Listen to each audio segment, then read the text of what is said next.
Hello અને નમસ્કાર મિત્રો તમારા ચહેરાની કાયમી સુંદરતા જે સારામાં સારી ટ્યુબ, સારામાં સારું સ્ક્રબ કે સારામાં સારું ફેશિયલ નથી લાવી શક્યું, કાયમી ધોરણે સુંદરતા એ લાવી આપશે આ કુદરતી નુસ્ખો, આ આયુર્વેદિક નુસ્ખો. આ માટે શું કરવાનું છે એ જણાવી દઉં તો સૌથી પહેલાં તો લેવાનો છે 3 ચમચી જેટલો ચણાનો લોટ. જી હા મિત્રો, 3 ચમચી જેટલો ચણાનો લોટ લઈ લેવાનો છે. હવે તેમાં આપણે લોકોએ 2 ચમચી મધ ઉમેરી દેવાનું છે અને 2 ચમચી જેટલું ગુલાબજળ ઉમેરી દેવાનું છે.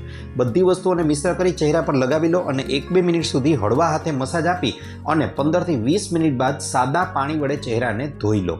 બસ હવે આ જ પ્રક્રિયાને બીજી રીતે ફરીથી રિપીટ કરવાની છે. બીજી વાર શું કરવાનું છે તો તેમાં આપણે લોકોએ લગભગ 1 ચમચી જેટલું ગ્લિસરીન લેવાનું છે અને તેમાં 1 ચમચી જેટલું ગુલાબજળ ઉમેરી દેવાનું છે. બંને વસ્તુઓને બરાબર મિશ્ર કરી ફરીથી ચહેરા પર લગાવી લો.